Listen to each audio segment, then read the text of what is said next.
اعوذ باللہ من الشیطان الرجیم بسم اللہ الرحمن الرحیم یا ایہا الناس اعبدوا ربکم الذی خلقکم والذین من قبلکم لعلکم تتقون الذي جعل لكم الأرض فراشا والسماء بناء وأنزل من السماء ماء فأخرج به من الثمرات رزقا لكم فلا تجعلوا لله أندادا وأنتم تعلمون یا ایہا الناس، اے لوگو، اعبدوا، تم عبادت کرو، ربکم، اپنا رب، الذی، جس نے، خلقکم، تمہیں پیدا کیا، والذین، اور وہ لوگ جو، من، سے، قبلکم، تم سے پہلے، لعلکم، تاکہ تم، تتقون، پرہیزگار بن جاؤ، الذی، جس نے، جعل، پیدا کیا، لکم، تمہارے لیے، الارض، زمین، فراشاً، فرش، والسماء، اور السماء، آسمان، بناء، چھت، اور انزل، اس نے اتارا، من، سے، السماء، آسمان، ماء، پانی، فاخرج، پس پھر نکالا، بھی، اس کے ذریعے، من، سے، ثمرات، پھل،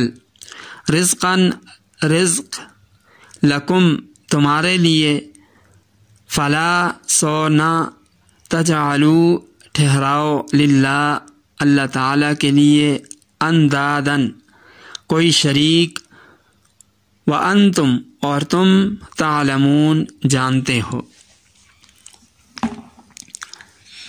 یا ایہا الناس اعبدوا، اے لوگو، عبادت کرو، ربکم الذی خلقکم، اپنے رب کی جس نے تم کو پیدا فرمایا، والذین من قبلکم، اور ان لوگوں کو بھی پیدا فرمایا جو تم سے پہلے تھے، لعلکم تتقون، تاکہ تم پرہیزگار بن جاؤ، متقی بن جاؤ، الذی جعل لکم الارض فراشا، جس نے بنایا تمہارے لیے زمین کو بچھونا، والسماء بناء، اور آسمان کو چھت، وانزل من السماء ماء، اور اتارا آسمان سے پانی، فاخرج به من الثمرات رزقا لکم، پھر نکال دیا اس کے ذریعے پھلوں سے تمہارے لیے رزق، فلا تجعلوا للہ اندادا، لہٰذا مت بناؤ اللہ تعالیٰ کے مقابل، اللہ تعالیٰ کے شریک، وانتم تعلمون، حالانکہ تم جانتے ہو۔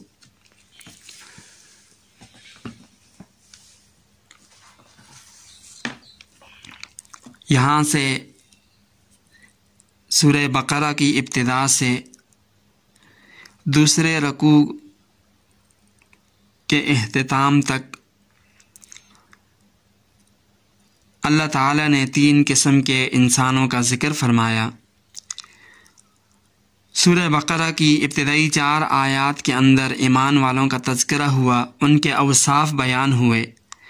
پھر اگلی 2 آیتوں میں ظاہراً اور باطناً انکار کرنے والے کفار کا حال، ان کا انجام بیان ہوا، اور پھر اس کے بعد 13 آیات کے اندر منافقین کا حال تفصیل کے ساتھ بیان ہوا،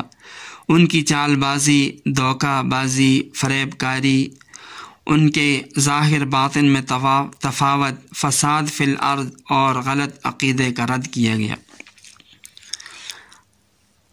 اب تیسرا رکوع شروع ہو رہا ہے، یہاں سے تمام انسانوں کو خطاب ہے۔ حضرت عبداللہ بن عباس رضی اللہ تعالی عنہ فرماتے ہیں کہ قرآن کریم میں جہاں بھی یا ایھا الناس سے خطاب ہے،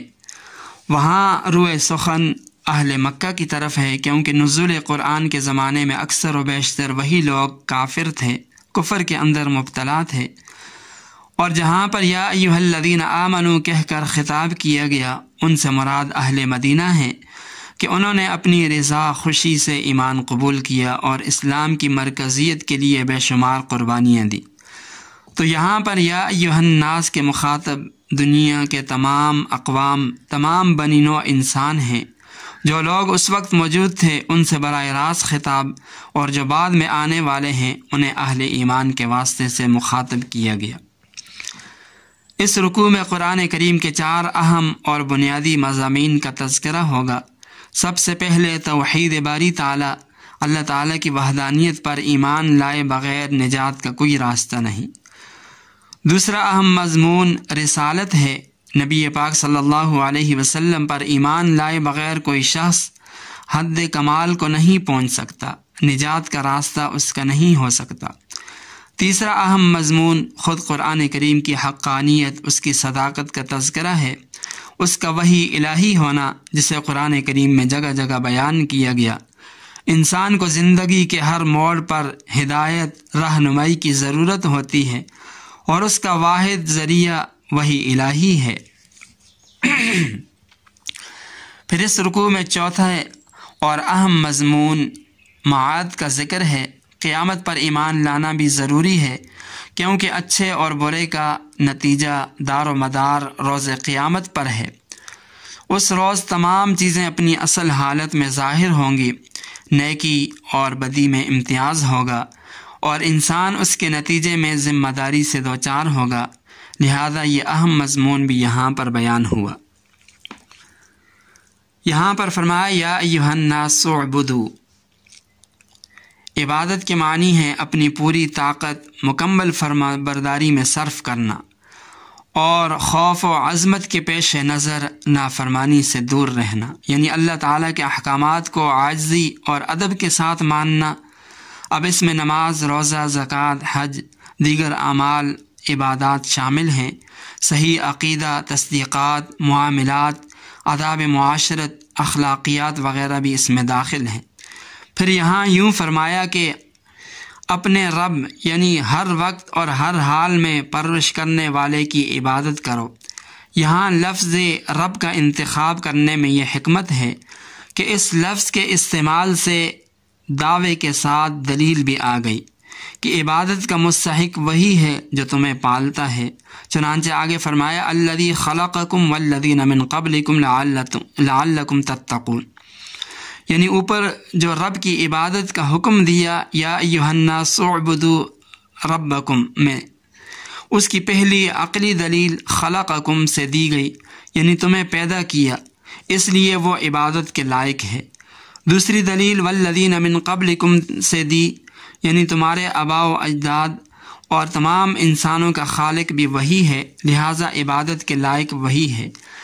پھر آگے لعلکم تتقون میں یہ بتایا گیا کہ اس کی اطاعت، اس کی فرمانبرداری، عبادت کرنے سے اللہ تعالیٰ کا کوئی ذاتی فائدہ نہیں، بلکہ اس سے سراسر انسان ہی کا نفع ہے کہ اس کو عبادت سے تقوی کی صفت حاصل ہو جائے گی اور وہ جہنم سے بچ جائے گا۔ تیسری دلیل الذی جعل لکم الارض فراشا میں دی گئی کہ جس نے زمین کو تمہارے لیے فرش کی طرح بنا دیا، تم اس پر چل پھر سکتے ہو، بیٹھ سکتے ہو، لیٹ سکتے ہو، اپنا گھر بنا سکتے ہو، اس پر اپنا کاروبار کر سکتے ہو۔ اور چوتھی دلیل والسماء بناء، یعنی آسمان کو اللہ تعالیٰ نے خیمے کی چھت کی طرح بنا کر کھڑا کر دیا۔ اور پانچویں دلیل وَأَنزَلَ مِنَ السَّمَاءِ مَاءً فَأَخْرَجَ بِهِ مِنَ الثَّمَرَاتِ رِزْقًا لَكُمْ، یہاں سے دی، یعنی بارش کے ذریعے مردہ زمین کو زندہ کر کے اس سے تمہارے لیے روزی پیدا کی۔ یہاں 5 قسم کے دلائل اللہ تعالیٰ کے معبود اور اس کی عبادت کرنے کے لیے دیے گئے، تاکہ ہر انسان غور و فکر کرے کہ اس کو عدم سے وجود میں لانے والا، پھر انسانوں کی تربیت اور پرورش کے سارے سامان مہیا کرنے والا اللہ تعالیٰ جل شانہ کے علاوہ کوئی نہیں۔ تو عبادت اور بندگی کا حقدار بھی وہی ہے، اس کے سوا کوئی عبادت کے لائق نہیں۔ اسی لیے آخر کے اندر اللہ تعالیٰ فرماتے ہیں فَلَا تَجْعَلُوا لِلَّهِ أَنْدَادًا وَأَنْتُمْ تَعْلَمُونَ،